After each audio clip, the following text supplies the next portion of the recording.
Sunday, Monday, happy days. Tuesday, Wednesday, happy days. Thursday, Friday, happy days. The weekend comes, my cycle hums, ready to race to you. We've been here before. I remember the 1970s. I remember Welcome Back, Kotter, Happy Days, and the seemingly endless summers where our only instructions from our parents were to be home before dark. The sound of the screen door slamming shut as we ran to play with our friends. It was very different from the violent 60s, you know, the love decade. For years, the 1960s has bothered me personally. I always thought it was an incredibly selfish age. While it said it cared about others, most of it seemed to me, was only about getting high and sleeping with whomever or whatever you wanted. No rules to me. Always seemed like no responsibilities, dude. It always seemed to me as an angry and arrogant generation with really no respect for what came before, because it just knew better. That was wrong. That was old. We just know better. We're going to change things, and to hell with the rest of everyone else. The assassinations, the bombings, the riots eventually grew old. Eventually, you run out of mud to roll around in. But as always, the truth is somewhere in between the extremes. There were real problems with race, politics, love, war, and blind loyalty. In the 1960s, it was an era of assassinations. Kennedy. From Dallas, Texas, the flash, apparently official, President Kennedy died at 1 p.m. Martin Central Luther Standard King Time. was killed. Malcolm X was killed. And finally, at the end of the decade, RFK Jr. was killed. And who stepped in? Johnson, a racist, ended up crafting the Great Society and became the civil rights icon? How did that happen? Somehow, without question. As his policymakers said he would fight and win the war on poverty, his actions actually enslaved, not freed people. In fact, people of all races now are getting caught into the slavery trap of this government.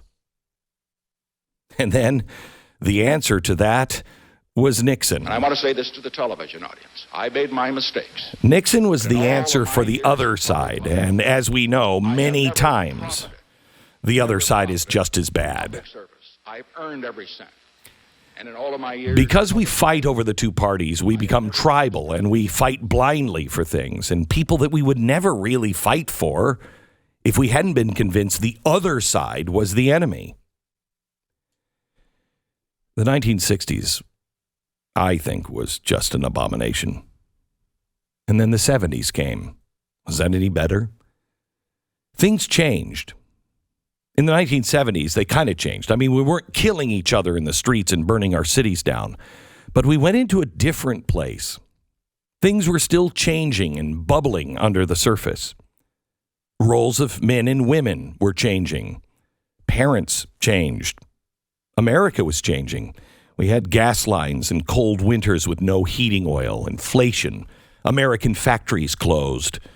It seemed no one could get a job, and hope was a thing of the past. I remember the symbol of American might and know-how, the big American car, had become a boat.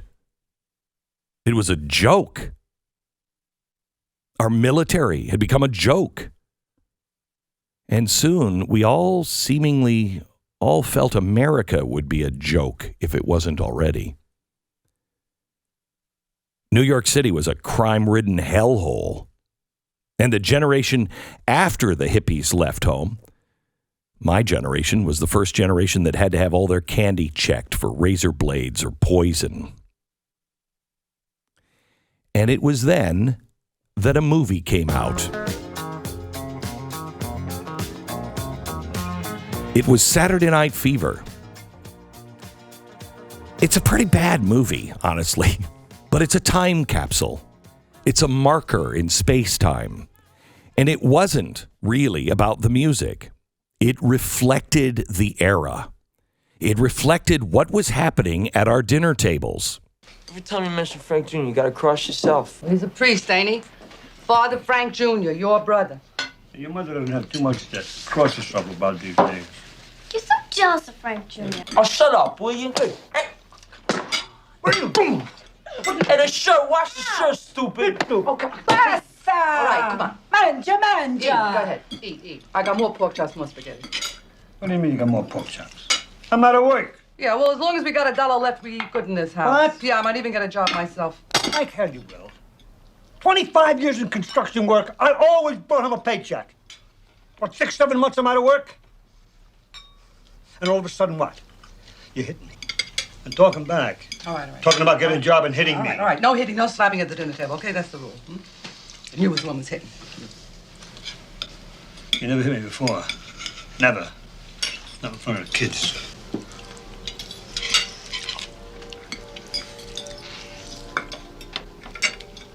One pork chop! One! Hey, Frank! It's disgusting, right? Sick. We just washed the hair. Even all the way down to the sounds of church bells ringing in the neighborhood behind. The tension between mom and dad over money, over job, over roles, and the kid pulling more and more inside of himself. Hey, watch the hair, as the family and seemingly the whole world was crumbling. The movie also shows us a time where we knew things.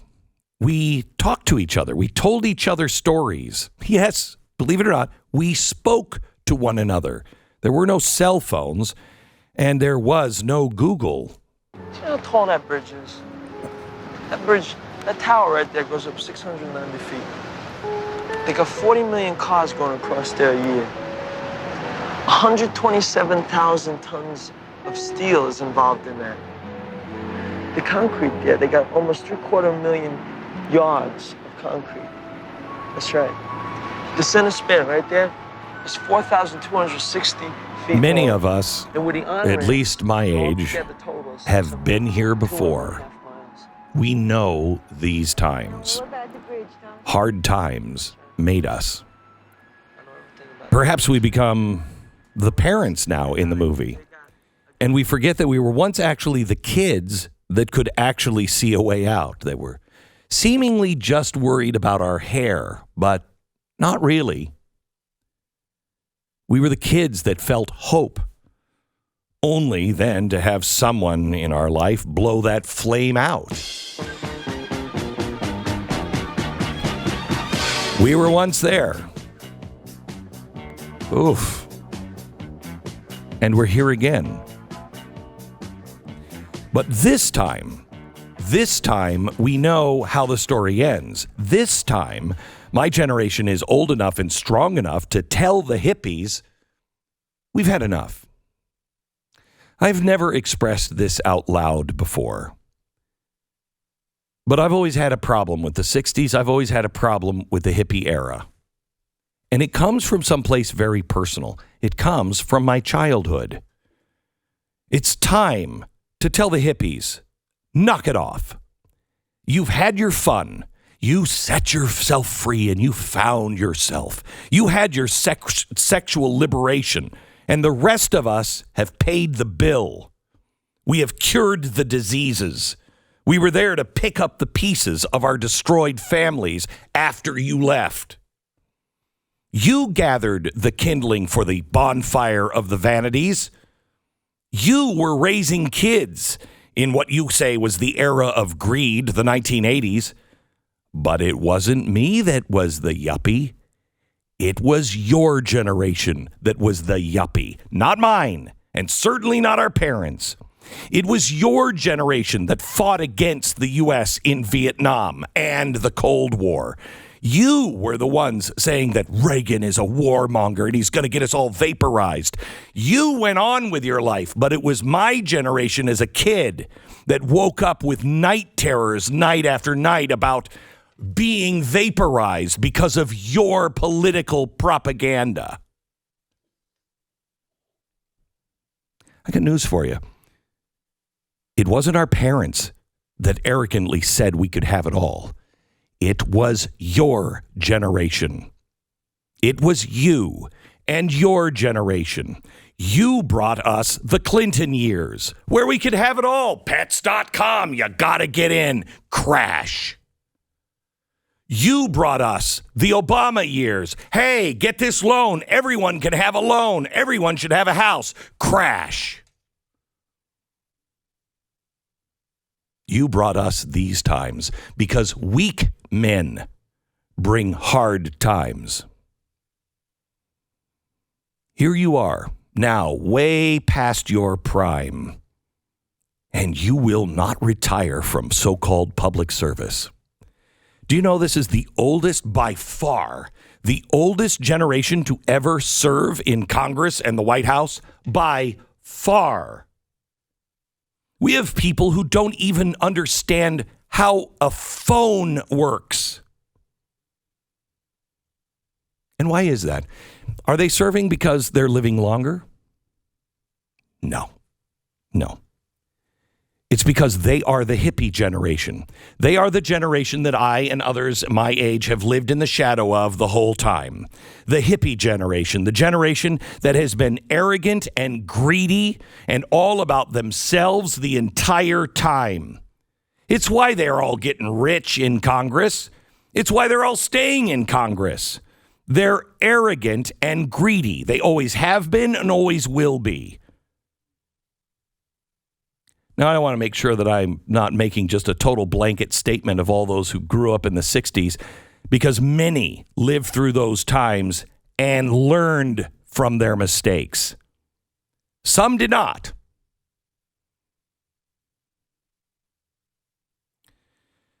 I have two messages today. First one to the hippies. You've had your fun. You've made your wealth. You have become everything you said you despised when you were a kid. You are the man. You are the ones keeping the regular person down. You're the ones kicking the door behind you closed. My generation has always lived in your reckless shadow. We've been the only ones left to clean up your mess. And I feel at times that nothing really has changed. You still get away with it. And it's my generation that pays the price. We were the latchkey kids, not you. We were the ones with a broken family, not you. But I'd like to ask you nicely. Stop. You're the ones preaching, when is enough enough? When is enough enough, Nancy Pelosi? When is enough enough, Chuck Schumer, Harry Reid, Mitch McConnell, Joe Biden? When is enough enough? Go away. Retire. It is time to give other people a chance. And perhaps it's too late for my generation to have the turn. But you will not do to my kids and the next generation what you have done to my generation.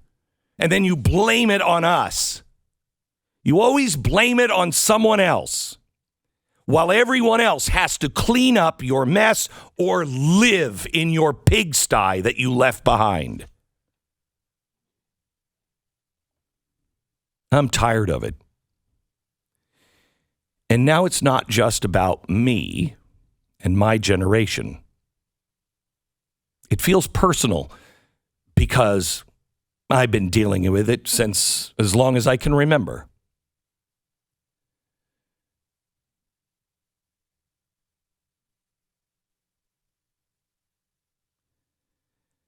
But it's actually about protecting our kids. Here's the second message. For all of those who are not part of that arrogant hippie generation that never learned their lesson, you're not alone. Especially those who are millennials. I'm the last year of the boomer, and I've always related to millennials more than boomers, because it is the boomer generation, on the most part, that has caused all of this mess. I want you to know you're not alone. If you are 15 or 45, you are not insignificant, nor do they have all of the power, all of the answers, or all of the tools. And we need you. Many in my generation get it, and we're fed up, and we'll protect you. We'll help you stand, because we know the people very closely. We're closely acquainted with those people. We get it. We need you to right the wrongs of the arrogant. And for any of us who really remember Saturday Night Fever, those days of the 1970s, I just want to remind you, disco came to an end. It was a quick and disastrous demise. It involved steamrollers rolling over these records. America turned the page, and it happened quickly. It seems all we had to do was remember who we really are.